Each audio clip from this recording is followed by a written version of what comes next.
Animation cinema shorts में आपका स्वागत है। तो आज हम बात करने जा रहे हैं एक जबरदस्त साइंस फिक्शन फिल्म की, जिसका नाम है एटलस। एक ऐसी कहानी जहां इंसान और मशीन के बीच जंग चलती है, क्योंकि एआई को पता लग गया था कि इंसानों की वजह से आगे चलकर कुछ सालों में ये पृथ्वी नष्ट हो जाएगी। ना इंसान बचेंगे और ना ही कोई जीव जंतु। तो चलिए बिना वक्त गवाए शुरू करते हैं एटलस मूवी की पूरी कहानी। फिल्म की शुरुआत होती है एक फ्यूचरिस्टिक दुनिया से, जहां आर्टिफिशियल इंटेलिजेंस इंसानों की जिंदगी का अहम हिस्सा बन चुका है। इंसानों ने एआई को बनाया था ताकि वो उनकी मदद कर सके, लेकिन उन्होंने नहीं सोचा था कि ये एआई कभी उन्हीं के खिलाफ हो जाएगा। एआई का लीडर है हर्लन, जो सबसे पहला और सबसे ज्यादा एडवांस्ड एआई है। एक वक्त था जब हर्लन इंसानों की मदद करता था, लेकिन एटलस के दिमाग में घुसने के बाद उसे पता लगा कि इंसान खुद इस धरती के लिए खतरा है, जिससे उसने सबसे पहले उसकी माँ के दिमाग को हैक किया और उन्हें खुद ही से गोली मारने की कोशिश की। लेकिन एटलस भाग जाती है, जिससे वो उसे गोली मरवाता है। जब वो बचकर निकल जाती है, तब वो एटलस की माँ को मार देता है। उसके बाद हर्लन ने कई मासूमों की जान ली और अब वो धरती छोड़कर गैलेक्सी के दूसरे हिस्से में कहीं छुपा बैठा है, क्योंकि अभी वो उतना ताकतवर नहीं बना था जिससे वो धरती के हर एक इंसान और उसकी इंसानियत को खत्म कर सके। उसके 28 साल बाद एटलस शेफर्ड की एंट्री होती है। ये वही छोटी बच्ची है जो अब बड़ी हो गई है, जिसकी माँ को उसके पालतू रोबोट ने ही उसे मार दिया था। एटलस और उसकी माँ दोनों एक साइंटिस्ट और डेटा एनालिस्ट है, लेकिन एटलस का दिल एआई से नफरत करता है, क्योंकि उसी की गलती से उसकी माँ एआई से मारी गई। उसका विश्वास अब किसी भी मशीन पर नहीं बचा, लेकिन सरकार को डर है कि अब वो अगर लौट आया तो इस बार वो इंसानों को खत्म कर देगा, क्योंकि 28 सालों से वो इंसानों को मारने की तैयारी कर रहा है। धरती पर अभी बहुत सारे एआई बचे हुए हैं, जिसको हर्लन ने बनाया है, जो जानते हैं कि हर्लन कौन से ग्रह पर है। मिलिट्री उसे पकड़ने जाती है लॉस एंजलिस के एक तकनीकी सेंटर में, जहां हर्लन का एक सहयोगी एआई इंसानों के बीच छिपा बैठा होता है। मिलिट्री एक खास एआई डिटेक्शन ड्रोन और पल्स स्कैनर डिवाइस का इस्तेमाल करते हैं, जिससे मिलिट्री को उसकी पहचान मिल जाती है। फिर एक छोटा फाइट सीन होता है, जिसमें मिलिट्री के बहुत सैनिक मारे जाते हैं, लेकिन नीचे आने के बाद इलेक्ट्रोमैग्नेटिक पल्स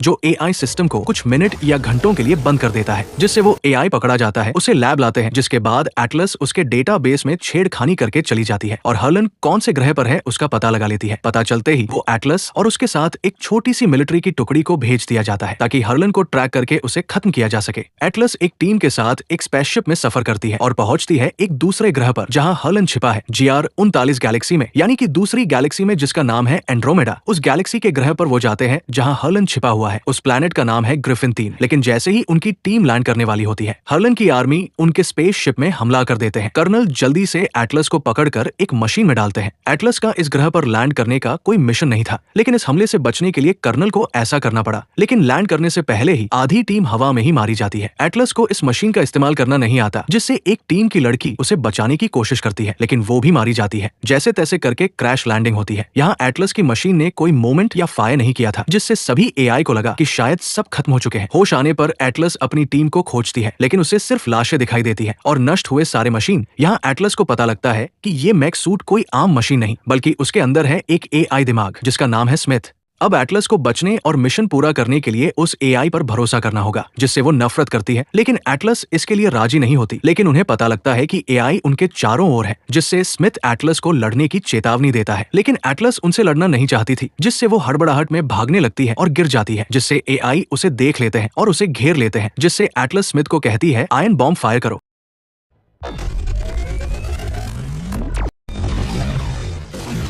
फायर से कड़कड़ बिखर जाते हैं, लेकिन एक एआई रह जाता है। पर तभी जमीन फट जाती है और दोनों उसमें समा जाते हैं, क्योंकि इस बॉम्ब से जमीन भी फट जाती है, जिससे एटलस की पैर की हड्डी टूटकर बाहर निकल जाती है, जिससे स्मिथ उसे जोड़ने की कोशिश करता है। अब एटलस को यहाँ से निकलने के लिए एआई के साथ जुड़ना होगा, जिससे एटलस उसे इजाजत दे देती है। उसके बाद वो अंदर ही अंदर से बाहर निकल जाते हैं। एटलस उनके ठिकाने की ओर जाती है और देखती है कि उन्होंने एक नई टेक्नोलॉजी का निर्माण कर लिया है, या ये कहें कि एआई ने अपना खुद का एक साम्राज्य बना लिया है। वो एक ट्रैकिंग डिवाइस को वहाँ की जमीन के नीचे छिपा देती है, ताकि बाकी मिलिट्री यहाँ पहुंचकर इस जगह को तबाह कर सके। लेकिन एटलस वहाँ पकड़ी जाती है। हर्लन उससे मिलता है और अपनी योजना बताता है कि तुम्हारे स्पेसशिप और तुम्हारे दिमाग से मुझे वो कोड मिल सकता है, जिससे हमारी शिप तुम्हारी बनाई गई डिफेंसिव सिस्टम से होकर धरती पर जाएगी। और नीचे जाते ही जब वो ट्रोजन हॉर्स जो कार्बन वॉरहेड फायर करेगा, तब वातावरण जल उठेगा और तब पृथ्वी पर मौजूद सब खाक हो जाएगा। उसके बाद पृथ्वी शुद्ध होगी। उसके बाद वो उसके दिमाग में जाकर उस कोड को निकाल कर चला जाता है। कर्नल अब भी जिंदा होता है। वो अपनी न्यूरल लिंक उसे देता है, जिसके बाद वो अपनी बचपन की गलतियों को स्मिथ को बताती है कि उसकी वजह से हारन बदला और उसकी माँ मारी गई। जिसके बाद उस रोबोट ने 40 लाख लोगों को मार डाला, जिससे स्मिथ उससे कहता है उसमें तुम्हारी गलती नहीं थी और तुम्हें उसका बोझ लेकर नहीं चलना चाहिए। जिसके बाद स्मिथ एटलस के दिमाग से पूरी तरह जुड़ जाता है। उसके बाद वो हर्लन के सभी सैनिकों को खत्म कर देती है। कर्नल रॉकेट फ्यूल में गोली मारता है, जिससे धमाके में सभी हर्लन के बनाए गए एआई मारे जाते हैं। अब बचते हैं है हर्लन और एटलस, जिसके बाद वो लड़ते हैं। एटलस उसके मारने के तरीके को पहले से ही देखकर उस पर उल्टा वार करती है। हर्लन का रॉकेट पृथ्वी के लिए रवाना हो रहा था। अगर वो धरती तक गया तो सब खत्म हो जाता, जिससे एटलस उसके लॉन्च होने के बाद आखिरी समय में उसे उड़ा देती है और आखिर में वो हर्लन को भी मारकर उसके डेटा बेस को ले लेती है। लेकिन इस लड़ाई में उसका साथी स्मिथ खत्म हो जाता है। अंत में एटलस का चेहरा भावनाओं से भरा होता है। उसे एहसास होता है कि वो मशीन जिससे वो नफरत करती थी वही उसका सबसे बड़ा साथी बन गया था। जल्द ही पृथ्वीवासी उस ग्रह पर पहुंच चुके थे। धरती वापस लौटने के बाद अब एटलस बदल चुकी है। अब वो इंसानियत और मशीन दोनों के बीच संतुलन लाने की सोचती है और उसे वहां उसका वाला स्मिथ मिल गया था, क्योंकि उस जंग में सिर्फ उसकी बॉडी खराब हुई थी। ये थी एटलस 2024 फिल्म की पूरी कहानी हिंदी में।